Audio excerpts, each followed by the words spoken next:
यूं तो बनारस घाट अपनी खूबसूरती के लिए बहुत प्रचलित है, पर घाट के किनारे कई राज लिए बैठे हैं। ये कहानी शुरू होती है बनारस के घाट के पास बने ममता निवास से, जहाँ प्रिया लाल जोड़े में ममता के घर उसकी बहू बनकर आती है। आओ आओ बहू, घर को अपने पैरों से पवित्र करो। ममता घर की दहलीज पार कर ही रही होती है कि अचानक एक बहुत गंदी सी बास पूरे घर में फैल जाती है।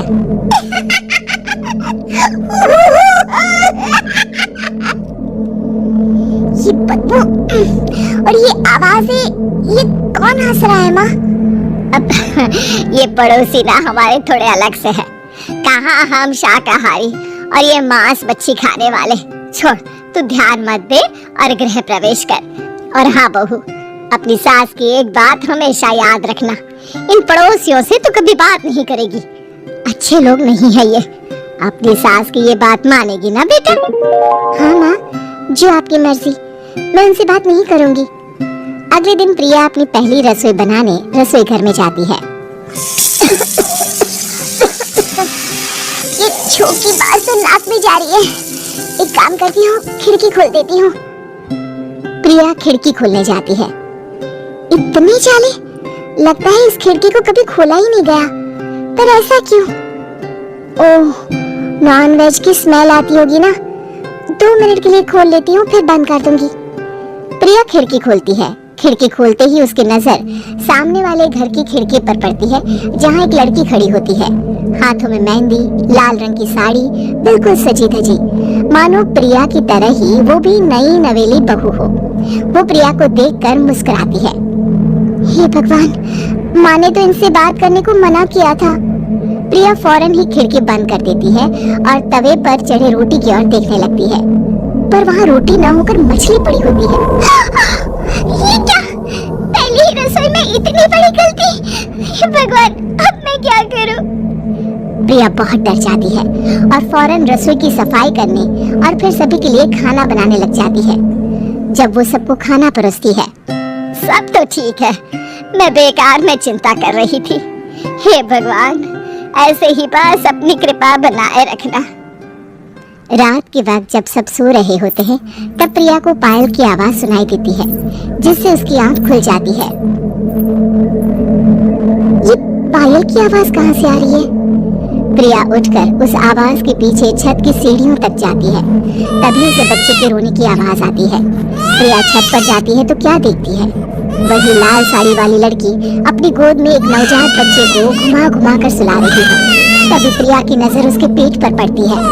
ओह गॉड, ये तो प्रेग्नेंट भी है। सुनिए, बच्चा सो नहीं रहा है क्या? मैं कुछ मदद करूं? नहीं नहीं, आपके घर वालों को अच्छा नहीं लगेगा, मैं संभालूं। स्नेहा की गोद से बच्चा हाथ मारकर प्रिया की गोद में आने को छटपटाने लगता है। दोनों घर अगल बगल में बने होने के कारण प्रिया उस बच्चे को गोद में ले लेती है। प्रिया के पास आते ही वो सो जाता है। बच्चे का वो स्पर्श रात भर प्रिया भूल नहीं पाती और अगली सुबह वो छत पर कपड़े सुखा रही होती है। तभी उसे एक औरत इशारा करके बुलाती है। स्नेहा कह रही थी, बाबू तुम्हारी गोद में आते ही सो गया। मैं गौरी, स्नेहा की माँ हूँ। बहू, घर आना, बाबू को खिला भी लेना।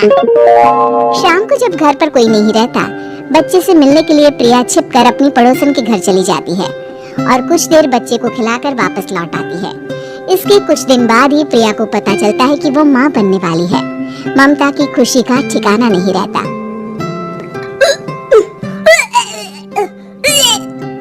माँ जी, पता नहीं क्यों उल्टी आ रही है। प्रिया भागती हुई वॉशरूम में जाती है तो हरे और लाल रंग की उल्टी करती है। उस उल्टी में से कीड़े निकलते हैं। ये क्या? खून और ये कीड़े! माँ! माँ! प्रिया की आवाज सुनकर ममता दौड़ कर आती है, पर बेसिन में कुछ नहीं होता। प्रिया हक्की बक्की रह जाती है। ये सब क्या हो रहा है? प्रिया घबरा जाती है और अपने कमरे में जाकर सो जाती है। डर के कारण वो इतनी थक जाती है कि उसकी आंख लग जाती है। तब उसे ऐसा लगता है उसके पेट पर मानो कोई बैठा हुआ हो। कौन हो? प्रिया के पेट पर एक 5 महीने की बच्ची बैठी हुई थी, जो बुरी तरह जली हुई थी। माँ, तुमने मुझे लाई ना अपने पेट में?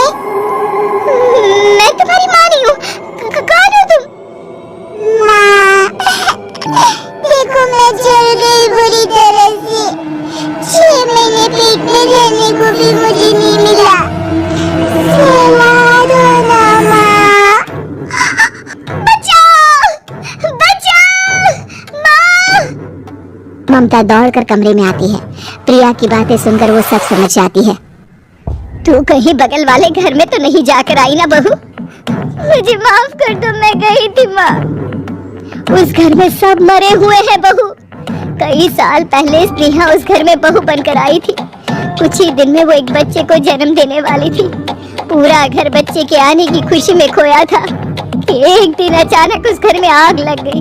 सब बुरी तरह जलकर मर गए। गौरी आज भी दादी बनने का इंतजार कर रही है और इसीलिए स्नेहा ने अपना अजन्मा बच्चा तुम्हारी कोख में डाल दिया। ममता ये कह रही होती है कि पीछे से उसके पैरों को एक बच्चा पकड़ लेता है। दादी, दादी। माँ, स्नेहा की गोद में यही बच्चा था। ये बच्चा कौन है फिर? तेरी मौत है। तेरी दादी। जिस चीज का ममता को डर था वही हो गया। ममता निवास के ऊपर मौत ने चादर बिछा दी थी। प्रिया का पेट ऐसे बढ़ जाता है मानो 9 महीने का हो। 2 हाथ उसके पेट से बाहर निकलते हैं। बहू, संतोष को फोन कर, किसी पंडित जी को बुला बहू। प्रिया का पति भागता हुआ घर आता है। ये तो होना ही था माँ। तेरा पाप तेरे सामने आ गया तो तू सह नहीं पा रही है। स्नेहा घर में आग लगी नहीं थी, माँ ने लगाई थी प्रॉपर्टी की लालच में। और वो बच्चा मेरी पहली पत्नी का बच्चा है, मेरा बेटा, जो कि उस आग की चपेट का शिकार हो गया था। मैंने तुमसे ये सब माँ के कहने पर छुपाया था। मुझे माफ कर दो प्रिया। तुम अगर चाहो तो यहाँ से जा सकती हो। मैं तुम्हें किसी भी बंधन में रखना नहीं चाहता। मेरी शादी हुई है आपसे, मैं आपको छोड़ नहीं सकती, पर उससे पहले हमें स्नेहा, उसकी माँ और बच्चे की आत्मा की शांति करवानी होगी। संतोष और ममता गौरी के घर जाते हैं। अंदर सब कुछ जला हुआ होता है। जमीन पर जली हुई लाशें बिखरी हुई थी। ममता रो रो कर अपने करने की माफी गौरी से मांगती है। प्रिया स्नेहा के घर वालों का अंतिम संस्कार करवा देती है और ममता निवास